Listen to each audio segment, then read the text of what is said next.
अगर आप अमीर नहीं बनते हैं तो मुझे बताना, बस आपको वो उपाय करने हैं जो इस वीडियो में बताए जाएंगे। तो दोस्तों, ये वीडियो एक बार अपने फायदे के लिए जरूर पूरा देखना।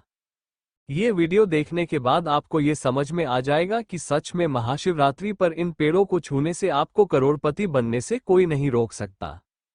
ये पेड़ महाशिवरात्रि पर छूने से आपने हर कोई रातों रात करोड़पति बन जाता है, उसका भाग्य चमक जाता है। दोस्तों, कोई टेक्स्ट नहीं भेजा है, कृपया टेक्स्ट भेजें। मैं आज के इस वीडियो में मेवाद कर दूंगा।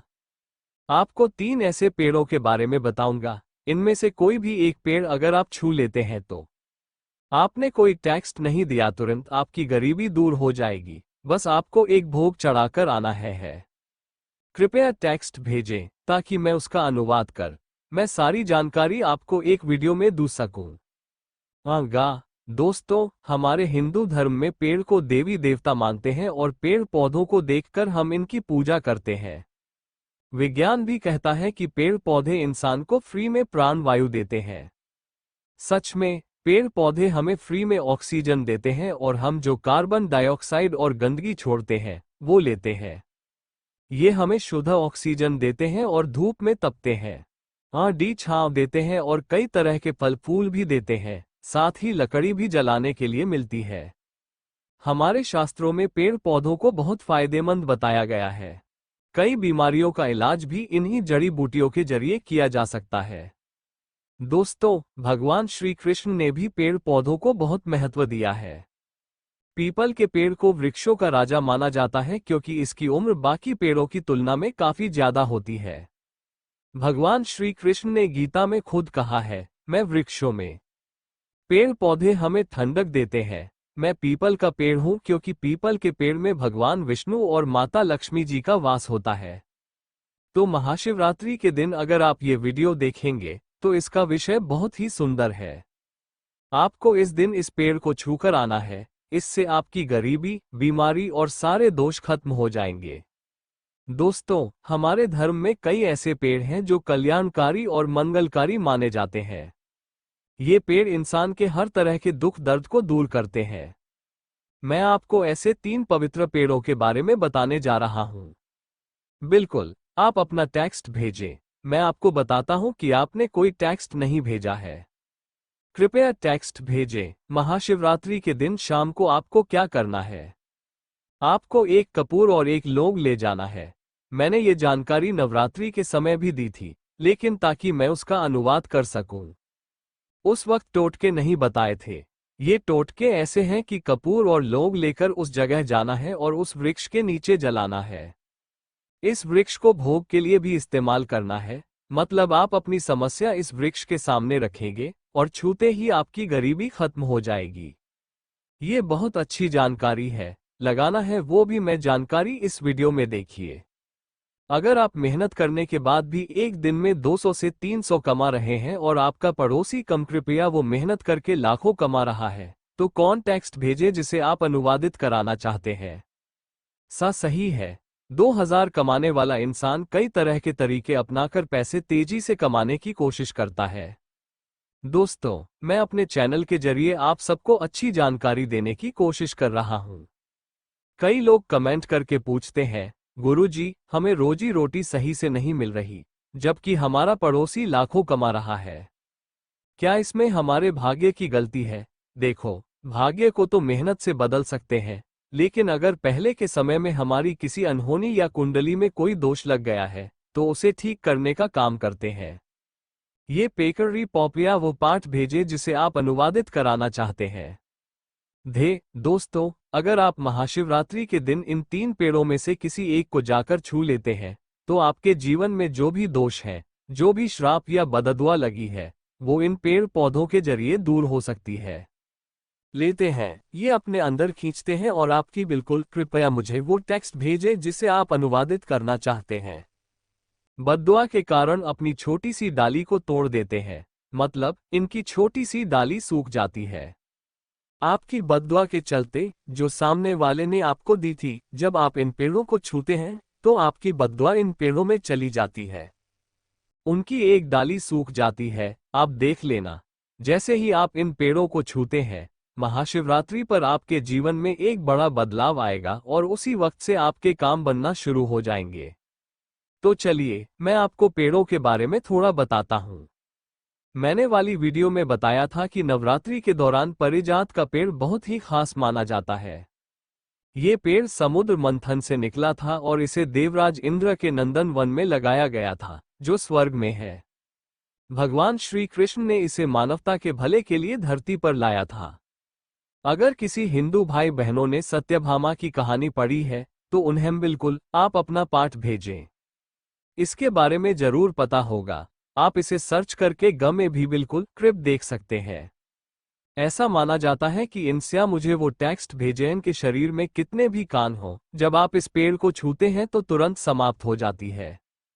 बहुत से लोग जब थक जाते हैं तो इस पेड़ को छूते हैं।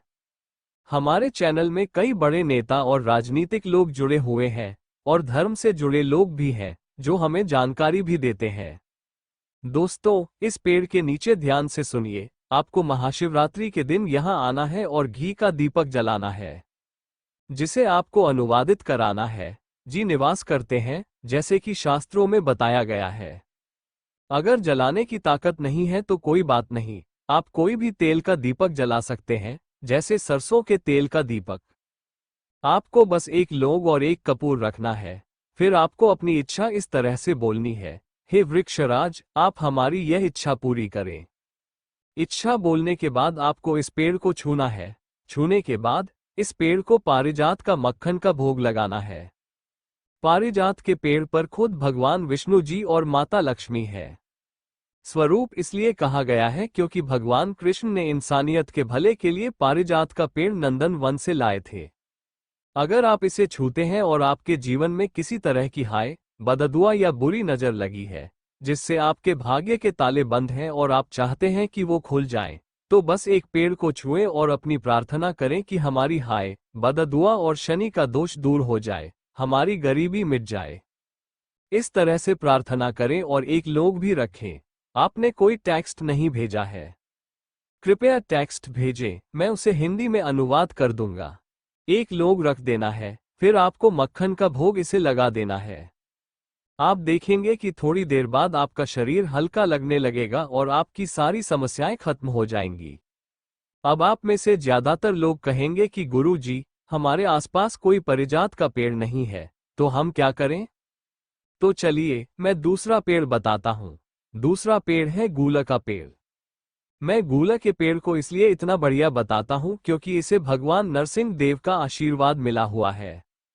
और आपको एक कपूर जलाना है और उसके ऊपर नरसिंह देव ने कहा है कि आपके गूलक के पेड़ पर मैं और माता लक्ष्मी रहेंगे। ये भी कहते हैं कि अगर किसी मुर्दे को गूलक के पेड़ के पास ले जाया जाए तो ये पेड़ उसके सारे पाप धुल देता है। बहुत से लोगों को ये लोककथा जरूर पता होगी। नरसिंह देव ने गूलक के पेड़ को बहुत से वरदान दिए हैं। आपको बस महाशिवरात्रि के दिन शाम को गूलक के पे आपने कोई टेकर के पास जाना है। आप घी का दीपक जला सकते हैं, अगर नहीं कर सकते तो नहीं भेजा है। कृपया टेक्स्ट भेजें ताकि मैं उसका अनुवाद कर सकूं। सरापसो के ने कोई टेक्स्ट नहीं भेजा। कृपया टेक्स्ट भेजे। तेल का दीपक भी जला सकते, मैं उसकी अनुवाद कर दूंगा। है तिल का दीपक भी जला सकते हैं। तिल के तेल का दीपक अगर गूलक के पेड़ के नीचे जलाया जाए तो इसे बहुत शुभ माना जाता है। आपको दीपक जलाना है और उसके साथ एक कपूर और एक लौंग भी जलानी है, जैसा कि मैंने पहले बताया। फिर आपको इसे छूकर प्रार्थना करनी है, हे गूलक, हे पेड़राज, हम आपसे प्रार्थना करते हैं कि आपके पेड़ पर भगवान नरसिंह देव और माता लक्ष्मी जी विराजमान है। हम प्रार्थना कर रहे हैं कि हमारी गरीबी, हमारी परेशानियां या जो भी मुसीबतें हैं वो दूर हों। का भोग लगाओ, बताशी भगवान को समर्पित कर दो और उस दिन 5 गूलक के फल लाना। महाशिवरात्रि के दिन ये माना जाता है कि जो लोग लाल रंग की चूड़ियों में पके हुए गूलक के फल लाते हैं, पूजा के बाद उन्हें धन की पेटी में रखते हैं, उनकी जिंदगी में हमेशा सुख समृद्धि बनी रहती है। हमारे घर में किसी की बुरी नजर लग गई है, लगता है किसी ने बददुआ दी है, सारे दोष मिटा दो, अपने अंदर ही समेट लो। ऐसे प्रार्थना करो और गूलक के पेड़ को बताशा दो। मनुष्य के घर में कभी पैसे की कमी नहीं होती। गूला के पेड़ को माता लक्ष्मी का रूप माना गया है। गूला के पेड़ पर माता लक्ष्मी और नरसिंह देव का वास होता है, तो आपको बस यही करना है। प्रार्थना करते हुए इसे छूना है और जो प्रक्रिया मैं बता रहा हूं वही करना है। इसके 5 फल जरूर ले आना और महाशिवरात्रि के दिन पूजा करने के बाद इन्हें अपने धन के स्थान पर रख देना। इससे आपके जीवन में कभी भी धन की कमी नहीं होगी। चलो, अब मैं आपको तीसरा पौधा बता देता हूं। आपने कोई टेक्स्ट नहीं दिया है, कृपया टेक्स्ट भेजें, मैं उसका अनुवाद कर दूंगा। शंकर जी का कोई विशेष मंदिर है तो उसके किनारे में जो कोई बेल का वृक्ष हो वहां पर बिल्कुल आप ये घी का दीपक जला दीजिए। इसे बहुत ही उत्तम कहा गया है। वैसे अगर आप घी का दीपक जलाते हैं तो आपको धन आरण एवं परम शिव भक्ति होती है। दोस्तों, इस वृक्ष को छूने से पाप तत्काल नष्ट हो जाती है। कैसा भी आपके जीवन में पाप हो दूर हो जाते हैं। तो आपको करना क्या है, देखिए, जो बेल के वृक्ष है इसे बहुत ही उत्तम कहे गए हैं। माता लक्ष्मी को भी बेल के वृक्ष का अवतार लेना पड़ा था एक कथा के अनुसार। इसके बारे में मैं एक कथा भी बता दूंगा कि क्यों माता लक्ष्मी को बेल के रूप में बेल के वृक्ष में अवतरित होना पड़ा था। मैं इसके बारे में भी एक कथा भी आपको बता दूंगा। तो आपको एक दिन के नीचे हो सके तो घी का दीपक जरूर जला का दीपक बहुत ही उत्तम कहे गए हैं अन्य वृक्षों को। जैसे आपने मक्खन चढ़ाया, बताशी का भोग लगाया, बेल के वृक्ष को माता पार्वती तथा भगवान शंकर के स्वरूप ही कहेंगे। बेल के जो वृक्ष की जड़ होती है, इसके जो मूल भाग होते हैं, इसमें समस्त तीर्थ आकर के निवास करते हैं। इसीलिए सावन के महीने में कहा जाता है जो लोग अगर तीर्थ धाम नहीं जा सकते, तीर्थों के दर्शन नहीं कर पाते, तो ऐसे बेल वृक्ष के नीचे में 1 महीने तक घी का दीपक जला लेते हैं तो संपूर्ण जितने भी तीर्थ होते हैं इसके घूमने का बराबर पुण्य की हासिल होती है। मैं इसीलिए सारी जानकारी गुप्त रहस्य जानकारी बताता हूं, जिससे आप सभी दर्शकों को कल्याण, आप सभी दर्शकों का बिल्कुल आध्यात्मिक उन्नति हो। सभी को धन की जरूरत नहीं होती, किसी को पुण्य की हासिल की जरूरत होती है, कोई आध्यात्मिक उन्नति करना चाहते। इसीलिए इस तरह के छोटे छोटे गुण भरे रहस्य जानकारी वीडियो बता दे हूं। दोस्तों, अब करना क्या है, दिन इस वृक्ष को छूना है, माता पार्वती से प्रार्थना लगाना है कि है माता पार्वती, आप ही शक्ति स्वरूप है, लक्ष्मी है, धन की देवी है, आप ही संसार को चलाने वाली देवी है। इस तरह से प्रार्थना करते हुए इस वृक्ष को छूना है और बोलना है, मेरी गरीबी मिटाए माता, मेरी निर्धनता को मिटाए, मेरे जीवन में चल रही परेशानियां, सारी परेशानियों को दूर करें। इस तरह प्रार्थना करते हुए आपको 1 कपूर और 1 लौंग को भी जला देना है और एक काम जरूर करना है। जलाने के बाद इस वृक्ष को आपको बोलना है कि मैं भोग स्वरूप आपको धतूरे के पत्ते एवं धतूरे के फल समर्पित करूं, आप स्वीकार करें। दोस्तों, इस वृक्ष के जड़ के नीचे में भी आपको धतूरे के फल एवं पुष्प को, पुष्प है तो पुष्प भी रख सकते हैं, फिर पत्ते रख दीजिए और अब वृक्ष को छूना है प्रार्थना करते हुए कि हमारी गरीबी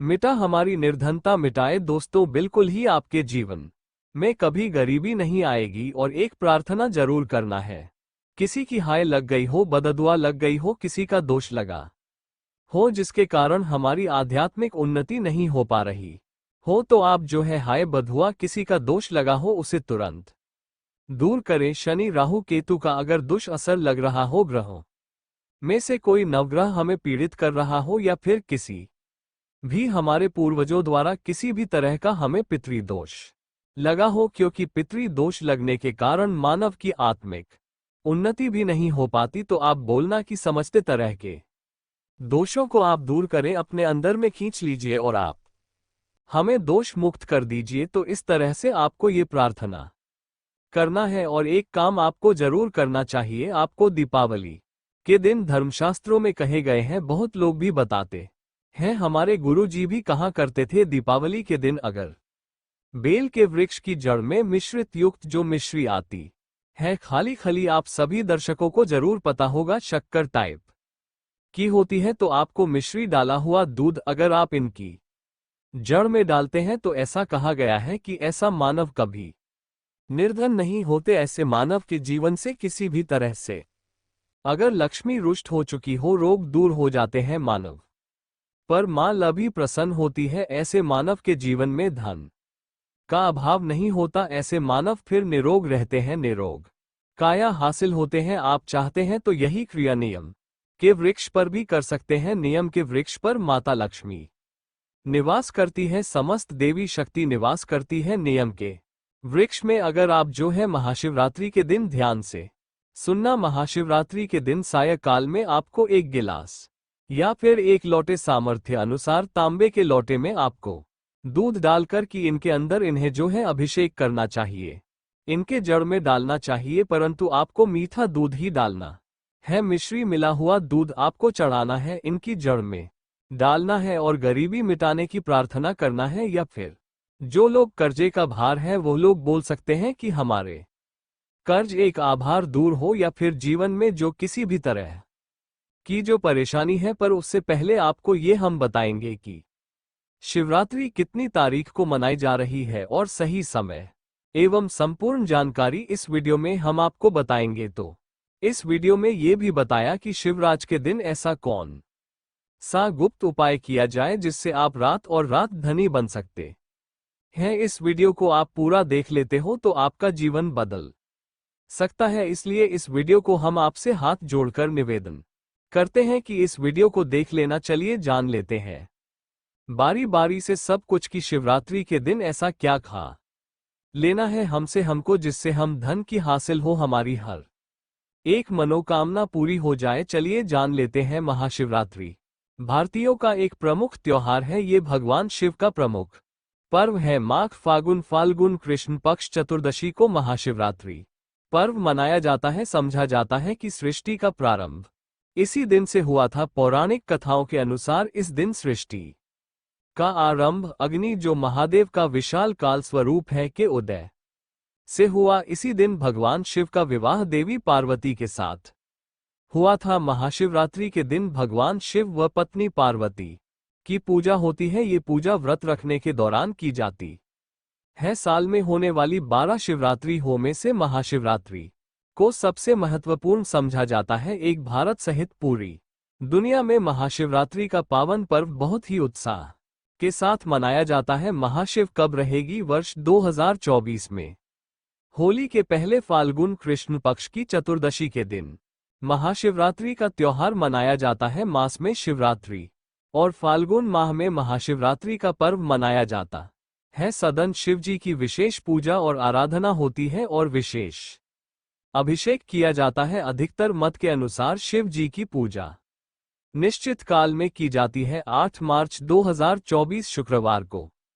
रहेगी महाशिवरात्रि चतुर्दशी तिथि। प्रारंभ 8 मार्च 2024 को रात्रि 9:57 बजे। चतुर्दशी तिथि समाप्त 9 मार्च 2024 को शाम 6:1 बजे। कब है महाशिवरात्रि? चूंकि महाशिवरात्रि की पूजा रात में होती है और वह भी निश्चित काल में, इसलिए 8 मार्च 2024 को ये पर्व मनाया जाएगा। चतुर्दशी पहले ही दिन निश्चित व्यापिनी हो तो उसी दिन महाशिवरात्रि मनाते हैं। रात्रि का 8वां मुहूर्त निश्चित काल कहलाता है। पूजा के शुभ मुहूर्त अभिजीत मुहूर्त दोपहर 1:28 से 12:06 तक। विजय मुहूर्त दोपहर 2:30 बजे से 3:1 तक। गोधूली मुहूर्त शाम 6:2 से 6:48 तक। साघन संध्या शाम 6:2 से 7:39 तक।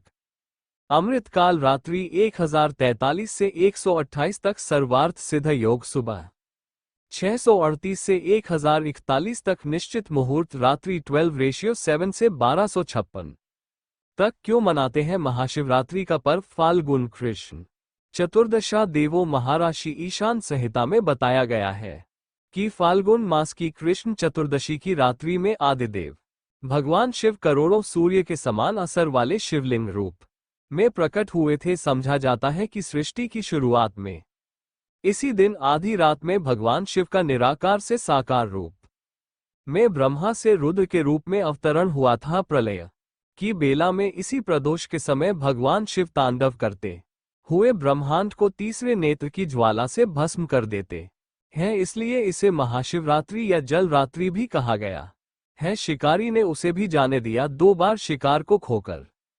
उसका माथा ठनका, वो चिंता में पड़ गया। रात्रि का आखिरी पहर बीत रहा था, तभी एक अन्य बच्चों के साथ उधर से निकली शिकारी। यह स्वर्णिम अवसर था, उसने धनुष पर तीर चढ़ाने में देर नहीं लगाई। वो तीर छोड़ने ही वाला था कि बोली, हे पार्थी, मैं इन बच्चों को इनके पिता के हवाले करके लौटाऊंगी।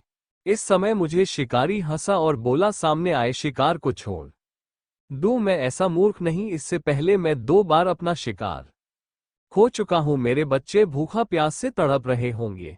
उत्तर मैंने फिर कहा, जैसे तुम्हें अपने बच्चों की ममता सता रही है, ठीक वैसे ही मुझे भी, इसलिए सिर्फ बच्चों के नाम पर मैं थोड़ी देर के लिए जीवन दान मांग रही हूं। हे पार्थी, मेरा विश्वास कर, मैं इन्हें इनके पिता के पास छोड़कर तुरंत लौटने की प्रतिज्ञा करती हूं। दोस्तों, आगे जानकारी बताने से पहले आपसे एक छोटा सा अनुरोध करना चाहेगा कि आप अपनी राशि को कमेंट बॉक्स में जरूर डाल दें, क्योंकि हम राशि से जुड़ा आपका भाग्य भी बताएं और भाग्य में चल रही परेशानियों को दूर करने के लिए वो उपाय भी बताते हैं। इसलिए आप अपनी राशि को कमेंट बॉक्स में जरूर ही डाल दें, जिससे कि हम आपको विशेष रूप से उपाय बता सके। चलिए आगे जानते हैं दोस्तों, वीडियो बीच में छोड़कर मत जाना, क्योंकि हम अंत में जो उपाय आपको बताएंगे वो आपकी जीवन बदल सकता है। इसलिए इस वीडियो का एक भी पार्ट आप मिक्स मत करना, नहीं तो बहुत बड़ा नुकसान हो सकता है। इसलिए वीडियो को पूरा देखें। मृगी का दीन स्वर सुनकर शिकारी को उस पर दया आ गई। उसने उस मृगी को भी जाने दिया। शिकार के अभाव में बेल वृक्ष पर बैठा शिकारी बेलपत्र तोड़ तोड़क नीचे फेंकता जा रहा था। पांव फटने को हुई तो एक हष्टपुष्ट मृग उसी रास्ते पर आया। शिकारी ने सोच लिया कि इसका शिकार वो जरूर करेगा। शिकारी देखकर मृग विनीत स्वर में बोला, हे पारधी भाई, अगर तुमने मुझसे पूर्व आने वाली 3 मृग यों तथा छोटे छोटे बच्चों को मार डाला है, तो मुझे भी मारने में विलंब ना करो, ताकि मुझे उनके वियोग में एक क्षण भी दहक ना सहना पड़े। मैं उन मृग यों का पति हूं। अगर तुमने उन्हें जीवन दान दिया है तो मुझे भी कुछ क्षण का जीवन देने की कृपा करो। मैं उनसे मिलकर तुम्हारे समक्ष उपस्थित हो जाऊंगा। मृग सुनते ही शिकारी के सामने पूरी रात का घटना चक्र घूम गया। उसने सारी कथा मृग को सुना दी। तब मृग ने कहा, मेरी तीनों पत्नियां जिस प्रकार प्रतिज्ञाबद्ध होकर गई है, मेरी मृत्यु से अपने धर्म का पालन नहीं कर पाएंगी। जैसे तुमने उन्हें विश्वास पात्र मानकर छोड़ा है, वैसे ही मुझे भी जाने दो। मैं उन सबके साथ तुम्हारे सामने शीघ्र ही उपस्थित होता हूं। उपवास, रात्रि जागरण तथा शिवलिंग पर बेलपत्र चढ़ने से शिकारी का हिंसक हृदय निर्मल हो गया था। उसमें भगवत शक्ति का वास हो गया था। धनुष तथा बाण उसके हाथ से सहज ही छूट गया। भगवान शिव की अनुकंपा से उसका हिंसक हृदय कार्मिक भावों से भर गया।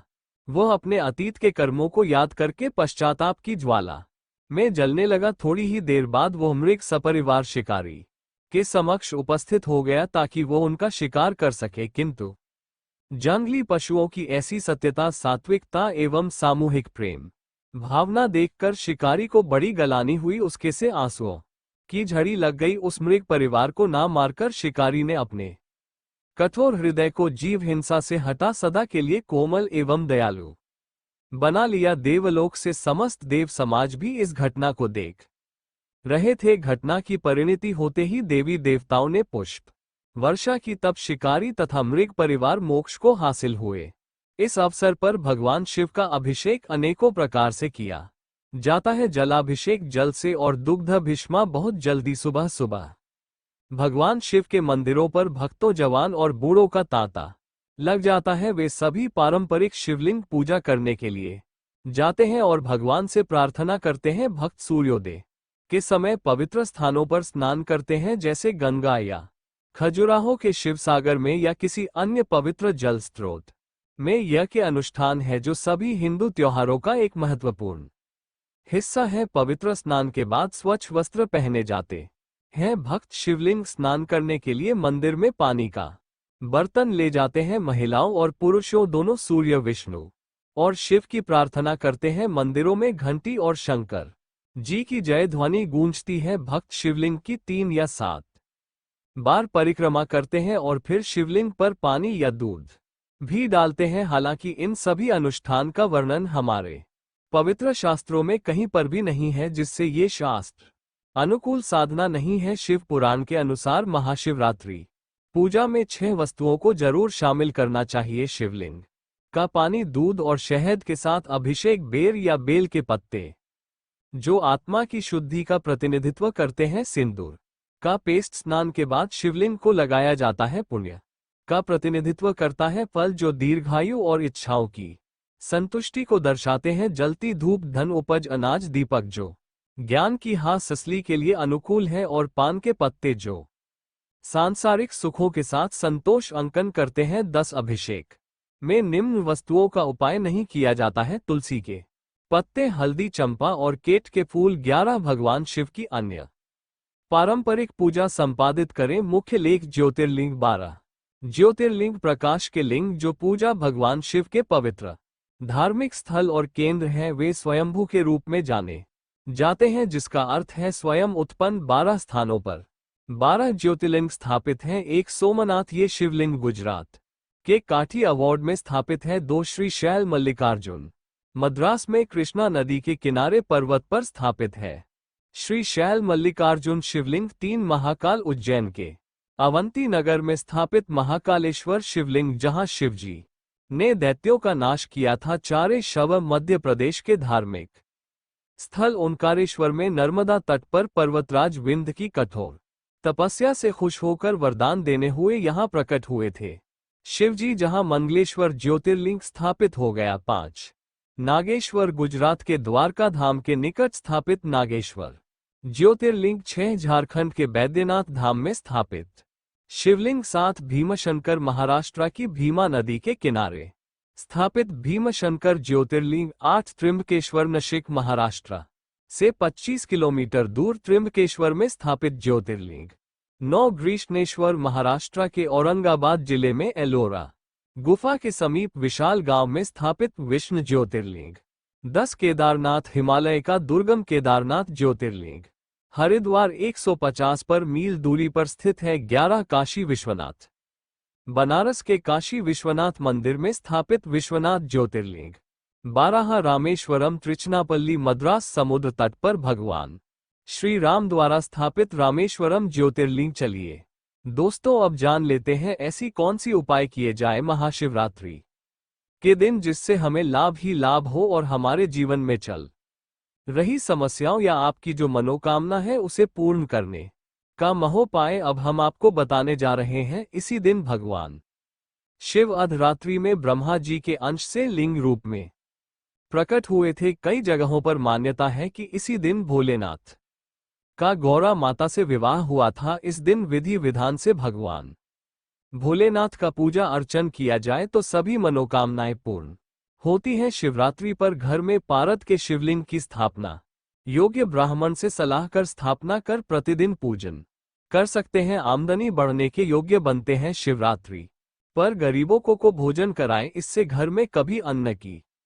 कमी नहीं होगी और पितरों की आत्मा को शांति मिलेगी। पानी में काले तिल मिलाकर शिवलिंग का अभिषेक करें। शिवाय मंत्र का जप करें, इससे मन को शांति मिलेगी। शिवरात्रि के दिन आटे से 11 शिवलिंग बनाएं, 11 बार इनका जलाभिषेक करें, इससे संतान हासिल के योग बनते हैं। शिवलिंग का 101 बार जलाभिषेक करें, साथ ही मंत्र का जप करते रहे, इससे बीमारी ठीक होने में लाभ मिलता है। पर 21 बेल पत्रों पर चंदन से नम शिवाय लिखकर शिवलिंग पर चढ़ाएं, इससे इच्छाएं पूरी हो सकती है।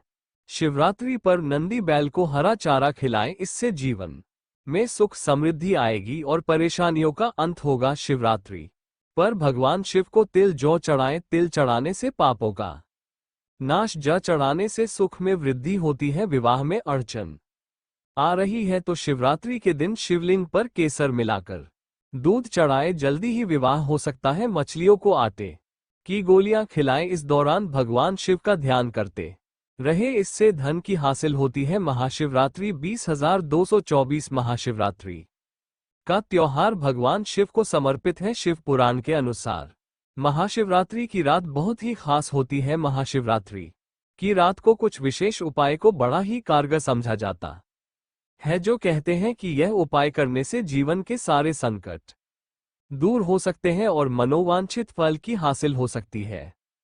आइए आज आपको बताते हैं कि महाशिवरात्रि की रात 5 कौन से चमत्कारी उपाय करने चाहिए। शिवलिंग व्यक्ति अगर जीवन में सफलता करना चाहता है तो उसके लिए सबसे ज्यादा जरूरी है उसके स्वास्थ्य का सही होना, और उसका शरीर अगर स्वस्थ होता है तो व्यक्ति सदैव ही अपने लक्ष्य को हासिल कर सकता है। ऐसे में शास्त्रों के अनुसार अगर आपका रसोई घर अच्छा है, उसमें ये गलती नहीं होती है, तो मां अन्नपूर्णा आपसे प्रसन्न हो जाती है, आपको मालामाल कर देती है। तो चलिए जानते हैं कौन सी है वो गलतियां हैं, परंतु उससे पहले दोस्तों आपसे रिक्वेस्ट है कि वीडियो को लाइक करें, अपने दोस्तों के साथ शेयर करें, और अगर आपने अभी तक चैनल को सब्सक्राइब नहीं किया तो सब्सक्राइब करके बेल आइकॉन जरूर प्रेस करें। दोस्तों नंबर 1, महिलाएं ऐसी होती हैं जो खाना बनाने से पहले स्नान नहीं करती, हाथ पांव नहीं धोती, रसोई घर में खाना बनाते समय इधर उधर जैसे बाल में या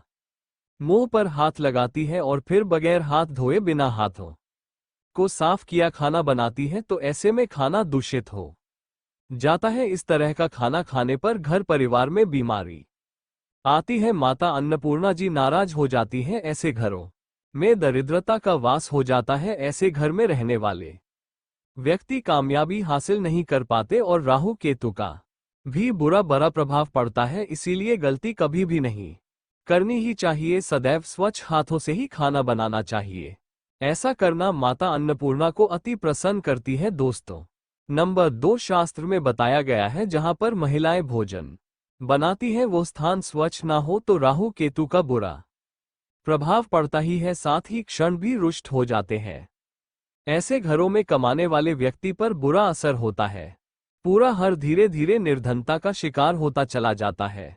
इसीलिए घर सदैव साफ सुथरा रखना चाहिए और गंगाजल से छिड़काव जरूर करना चाहिए। ऐसा करने से माता अन्नपूर्णा आकर्षित होती है और आपको आपके हर कार्य में कामयाबी मिलेगी, साथ ही उसके परिवार के हर सदस्य को उनके काम में कामयाबी मिलती है। नंबर 3, दोस्तों अपने घर में धारदार चीज नहीं रखनी चाहिए, इससे परिवार में तनाव बढ़ता है और झगड़े आदि होने लगते हैं। ऐसे में सोई घर में 1 या 2 से ज्यादा चाकू छुरी नहीं रखने चाहिए, ऐसे जिसका आप उपाय नहीं करते हैं परंतु आपने अब तक रसोई घर में उसे रखा हुआ है, तो ऐसे ही बेकार परिधान काराम आकर्षित होती है, इससे काफी बुरा प्रभाव पड़ता है। नंबर 4, रसोई घर के सामने जूते चप्पल झाड़ू पोछा कभी भी नहीं रखना चाहिए, इससे माता अन्नपूर्णा नाराज होती है और पूरे घर को गरीबी का सामना करना पड़ता है। इसे पाप भी समझा जाता है, इसीलिए आपको कभी भी चप्पल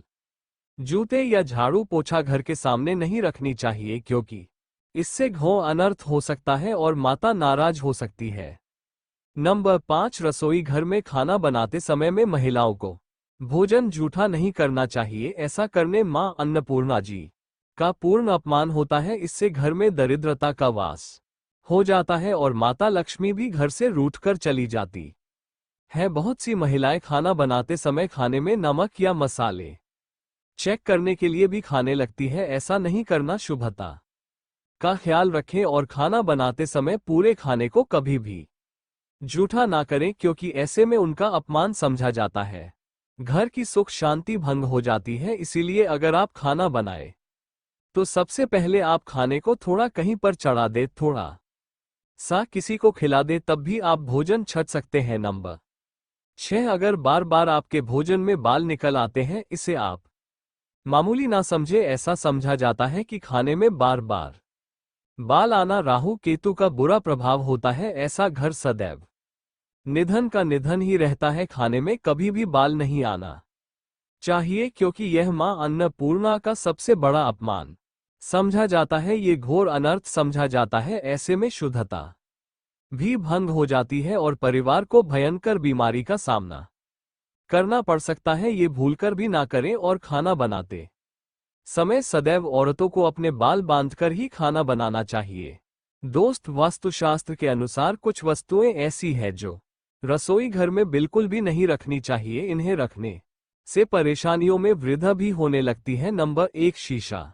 घर को सुंदर रखने के लिए कुछ लोग किचन में शीशा लगा देते हैं, परंतु शास्त्र की माने तो रसोई घर में शीशे का उपाय नहीं करना चाहिए ऐसा इसलिए कि क्योंकि किचन में चूल्हा अग्निदेव का सूचक समझा जाता है। अगर शीशे में अग्नि का प्रतिबिंब दिख जाता है तो घर में अशुभ समझा जाता है। इसके कारण घर में कलह क्लेश बढ़ाने लगते हैं। इसी के साथ साथ घर की आर्थिक स्थिति भी बिगड़ने लगती है। तो ये गलती आप ना करें। नंबर 2, गुनता हुआ आटा। कई बार महिलाएं किचन में रोटी बनाने को गुनता हुआ आटा या बचा हुआ आटा फ्रिज में छोड़ देती है और सुबह उसी का उपाय रोटी बनाने के लिए करती है। वास्तु के अनुसार यह सही नहीं होता। रसोई घर में गूंथा हुआ आटा रखने से शनि और राहु का नकारात्मक प्रभाव पड़ने लगता है। इसी का से जीवन में अनेक तरह की समस्याएं होने लगती हैं। नंबर 3, टूटे कई तरह के बर्तन। उपाय होते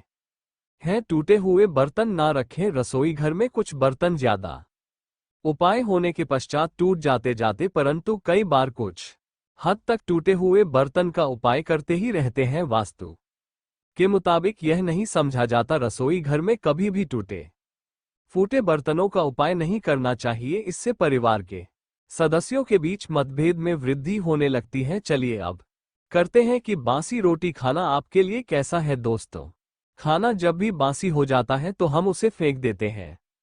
शायद आपने कभी भी नहीं सोचा होगा कि बासी खाना भी आपके लिए अच्छा हो सकता है। ऐसे में जाने बासी रोटी आपके स्वास्थ्य और भाग्य पर क्या असर डालती है, जिसे जानकर आप चौंक जाएंगे।